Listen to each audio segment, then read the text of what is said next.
Thermodynamics का एक बेहद इंपॉर्टेंट टॉपिक जिसका नेम है Hess law. The law of thermochemistry के अंतर्गत में हम लोग को दो लॉ पढ़ना है, लेवोजियर एंड लैपलेस लॉ और सेकेंड हेस लॉ। तो आज की क्लास में आप पढ़ने जा रहे हैं हेस लॉ। किस चीज से रिलेटेड है ये जरा समझा जाए। किसी भी केमिकल रिएक्शन में जो इंथैल्पी चेंज होता है उससे रिलेटेड है आज का ये टॉपिक हेस लॉ। इसका स्टेटमेंट है कि किसी केमिकल रिएक्शन के दौरान हमेशा चेंज इन एंथैल्पी का वैल्यू जो होता है कांस्टेंट होता है। मतलब क्या हम कहना चाहते हैं, जैसे कि यहां पर एक एग्जांपल हम ले रहे हैं कि ए एरो ई, मतलब ए ई में कन्वर्ट होता है डायरेक्टली, और यहां चेंज इन एंथैल्पी का जो वैल्यू है इस पाथ के अनुसार वो डेल्टा एच है। डायरेक्ट ए का कन्वर्जन ई में हो रहा है और ये पाथ फर्स्ट है। यहां चेंज इन एंथैल्पी का वैल्यू इस रिएक्शन के दौरान डेल्टा एच है। ये पाथ फर्स्ट है।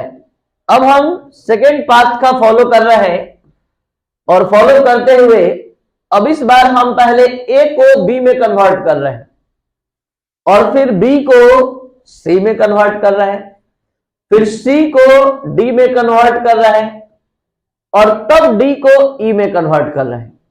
तो यहां समझने वाला बात है कि यहां जो ए से बी में इंथैल्पी में चेंजिंग है वो डेल्टा H1 का है, बी से सी में डेल्टा H2 का, सी से डी में डेल्टा H3 का और डी से ई में डेल्टा H4 का। तो अकॉर्डिंग टू हेस, जरा यहां समझा जाए, यह है पाथ फर्स्ट और यह है पाथ सेकेंड। दो पाथ हमने फॉलो किया ए को ई में कन्वर्ट करने में। पहला पाथ जो है वो डायरेक्ट ए को ई में कन्वर्ट कर दे रहा है और दूसरा पाथ ए से बी, बी से सी, सी से डी, डी से तब ई, इस तरह से वो ई में कन्वर्ट हो रहा है। और यहां चेंज इन एंथैल्पी का वैल्यू है delta H1, delta H2, delta H3 और डेल्टा H4। हेस का कहना है कि किसी भी रिएक्शन के दौरान जो चेंज इन एंथैल्पी का वैल्यू होता है वो हमेशा कांस्टेंट होता है। मतलब आप इसको इस तरह से समझिए कि कोई केमिकल रिएक्शन वन स्टेप में संपन्न हो या एक से अधिक स्टेप में संपन्न हो, हमेशा चेंज इन एंथैल्पी का वैल्यू कांस्टेंट होता है। मतलब इसका मैथमेटिकल स्टेटमेंट कह सकते हैं कि जो डेल्टा एच का मान होगा इन सभी के सम के इक्वल होगा, यानी delta H equal delta H1 plus delta H2 plus delta H3 plus delta H4। तो यहां इस बात को हम प्रूफ करने जा रहे हैं कि हेस का जो ये स्टेटमेंट है कि किसी केमिकल रिएक्शन के दौरान इंथैल्पी चेंज का मान कांस्टेंट होता है, या फिर कोई केमिकल रिएक्शन एक स्टेप में हो या एक से अधिक स्टेप में हो, हमेशा इंथैल्पी चेंज का मान जो होगा वो इक्वल होगा या कांस्टेंट होगा। इस बात को हम इस एक्सपेरिमेंट के बल पर समझाने जा रहे हैं। समझा जाए, यहां हमने पाथ फर्स्ट फॉलो किया और पाथ फर्स्ट में आपने क्या देखा, ए डायरेक्टली ई में कन्वर्ट हो गया और चेंज इन एंथैल्पी का वैल्यू आया डेल्टा एच। Equation number 1। अब हम यहां पाथ सेकेंड फॉलो कर रहे हैं जिसमें ए कन्वर्ट हुआ पहले बी में और इंथैल्पी चेंजिंग का वैल्यू है डेल्टा H1। फिर बी कन्वर्ट हो रहा है सी में, चेंज इन एंथैल्पी का वैल्यू है डेल्टा H2। सी कन्वर्ट हो रहा है डी में, चेंज इन एंथैल्पी का वैल्यू है H3 और डी कन्वर्ट हो रहा है ई में, चेंज इन एंथैल्पी का वैल्यू है डेल्टा H4। अगर हम आपसे कहें कि इस पूरे 4 केमिकल रिएक्शन को ऐड कीजिए, तो ऐड कीजिए तो लेफ्ट हैंड साइड में आप लिख पाएंगे A plus B plus C plus D, right hand side में आप लिख पाएंगे B plus C plus D plus E, ठीक है, और ये पूरा ऐड हो जाएगा। यहां समझ में आ रहा है कि बी और बी दोनों साइड है, सी और सी दोनों साइड है, तो ये अगर इधर आया तो ये कैंसिल हो जाएगा, ये भी कैंसिल, ये भी कैंसिल, मतलब ए और ई केवल बच पाएगा। तो आप डायरेक्टली कह सकते हैं कि इसको सम आप करेंगे तो ए एरो ई आएगा, और ये टोटल चेंज इन एंथैल्पी का sum delta H1 plus delta H2 plus delta H3 plus delta H4।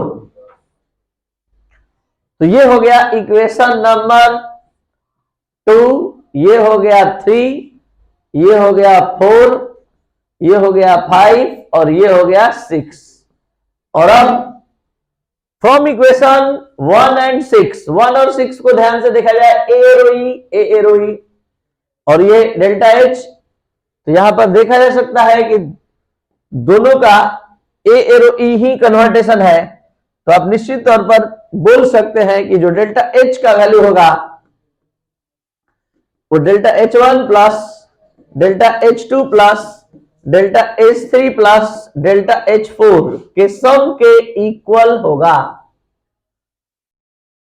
यही है हेस लॉ का मैथमेटिकल प्रूफ। अब इसी हेस लॉ को हम एक एक्सपेरिमेंट के बल पर भी समझाने जा रहे हैं।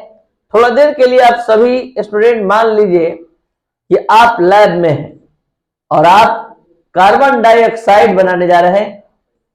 कार्बन डाइऑक्साइड का फॉर्मेशन आप करने जा रहे हैं। तो कार्बन डाइऑक्साइड बनाने का 2 मेथड हम फॉलो करेंगे। फर्स्ट मेथड, डायरेक्ट आपने कोक लिया और ऑक्सीजन के लिमिटेड अमाउंट में हिट करना शुरू किया। तो कार्बन, फिर से बता दे, आप कार्बन डाइऑक्साइड बनाने जा रहे हैं। फर्स्ट एक्सपेरिमेंट शुरू किया आपने, कार्बन कन्वर्ट हुआ कार्बन मोनोऑक्साइड में, चेंज इन एंथैल्पी का मान आपके सामने है। अब कार्बन मोनोऑक्साइड को फिर से जो बना हुआ प्रोडक्ट है उसको लेकर आप फिर से ऑक्सीजन के प्रेजेंस में बर्न करने लगे, यानी रिएक्शन कराने लगे। तो ये बन गया CO2। तो अब जाकर CO2 कन्वर्ट में ये कन्वर्ट हुआ, हमको क्या बनाना था, CO2। अभी फर्स्ट स्टेप क्या बनाया, कार्बन मोनोऑक्साइड, और सेकेंड स्टेप कार्बन मोनोऑक्साइड को कन्वर्ट कर दिया किस चीज में। तो यहां पर चेंज इन एंथैल्पी आया -110.5 किलो जूल, यहां आया -283.0 किलो जूल, और ये टोटल का सम, दोनों का सम आया 393.5 -393.5 किलो जूल। ये फर्स्ट एक्सपेरिमेंट है जो कार्बन डाइऑक्साइड का फॉर्मेशन किया, सिंगल स्टेप में नहीं किया, 2 स्टेप में किया। अब हम डायरेक्ट कार्बन डाइऑक्साइड का फॉर्मेशन कर दिए, और हम क्या देख रहे हैं कि ये कार्बन डाइऑक्साइड बनाने का सिंगल स्टेप जितना चेंज इन एंथैल्पी का मान दिखा रहा है, ये 2 स्टेप में कार्बन डाइऑक्साइड बनाया है, और चेंज इन एंथैल्पी का वैल्यू क्या आ रहा है, एकदम सेम आ रहा है। तो ये एक एक्सपेरिमेंटल प्रूफ हुआ हेस लॉ का। अब एक एक वर्ड, एक एक लाइन जो आप हेस लॉ के रिगार्डिंग आपने लिखा, समझ लीजिए। Hess law, it is also called the law of constant heat summation. According to this law, during, जरा ध्यान देंगे, during any chemical reaction the change in enthalpy is always constant. Enthalpy change का मान हमेशा कांस्टेंट होता है, whether the reaction takes place in 1 step और more than 1 step. यानी कह रहा है कि ड्यूरिंग एनी केमिकल रिएक्शन, किसी भी केमिकल रिएक्शन के दौरान the change in enthalpy is always constant, हमेशा एंथैल्पी चेंज का मान कांस्टेंट होता है, whether the reaction takes place in 1 step और मोर देन 1 स्टेप, चाहे रिएक्शन 1 स्टेप में हो या 1 से अधिक स्टेप में हो। यहां इस हेस लॉ को आप इस एग्जांपल के बल पर समझ सकते हैं, वही जो हमने अभी एक्सप्लेन किया। ए डायरेक्टली कन्वर्ट हो रहा है ई में, पाथ फर्स्ट और पाथ सेकेंड का फॉलो करते हुए A to B, B to C, C to D, D to E. और change in enthalpy delta H1, delta H2, delta H3 और डेल्टा H4 है। इसी चीज को आप यहां देख सकते हैं, ये इक्वेशन 1 हुआ जो पाथ फर्स्ट से आया।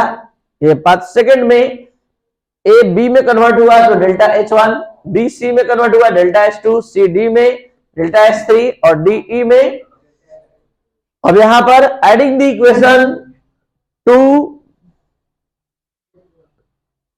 एडिंग द इक्वेशन 2, 3, 4 एंड 5, 2, 3, 4, 5 को ऐड किया रहा है, 2, 3, 4, 5 को, तो ए टू ई आएगा।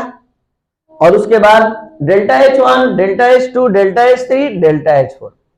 अब इस from equation 1 and 6, from equation 1 and 6 we get delta H, देख सकते हैं delta H, delta H equal क्या आया, delta H1 plus delta H2, delta H3, delta H4। तो ये था आपका द लॉ ऑफ थर्मोकेमिस्ट्री के अंतर्गत हेस लॉ।